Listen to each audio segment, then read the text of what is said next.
मुंबईतील 3 जागांवरून मवियामध्ये तिढा कायम. 11 किंवा 12 जागा लढण्यासाठी शरद पवार गट ठाम. ईशान्य मुंबईच्या जागेवर ठाकरे गटाचे संजय दिना पाटील लढण्यासाठी इच्छुक.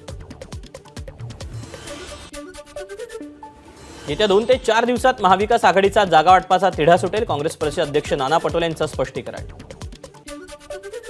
राज्यसभा निवडणुकीवेळी एक मोठा नेता भाजपमध्ये येणार असा संभ्रम. मात्र भाजपला विरोधातील नेते का हवेत? भाजपची ताकद नाही का? जितेंद्र आव्हाडांचा सवाल.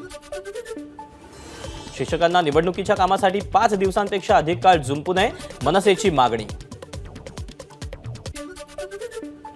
राज्यातील सर्व शिक्षकांना निवडणूक आणि अन्य शाळाबाह्य कामांमध्ये वगळण्यात त्यांना यावं. आमदार सत्यजित तांबेंची राज्याच्या मुख्य निवडणूक आयुक्तांना पत्राद्वारे मागणी. खासदार सुजय विखे आणि राम शिंदे यांच्यातील मतभेद पुन्हा एकदा चव्हाट्यावर. सुजय विखे आणि राधाकृष्ण विखेंनी अमित शहांच्या भेटीदरम्यान नेमकी कांदा निर्यात बंदी उठवण्याबाबत चर्चा केली का? राम शिंदेंचा सवाल. भाजपमध्ये नेहमीच महिलांना संधी देण्यात येते. सगळ्यात जास्त महिला आमदार भाजपमध्ये. येणाऱ्या निवडणुकांमध्ये 33% महिला विधानसभा आणि लोकसभेत दिसतील. चित्रा वाघ यांचा विश्वास.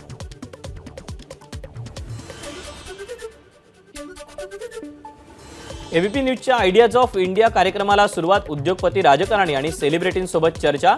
आयडियाज ऑफ इंडियाच्या प्लॅटफॉर्मवरून व्हिजन मांडण्यात येणार.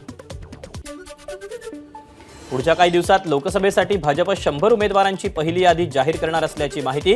पहिल्या यादीत 2014 आणि 2019 मध्ये पराभव झालेल्या जागांचा समावेश असण्याची शक्यता.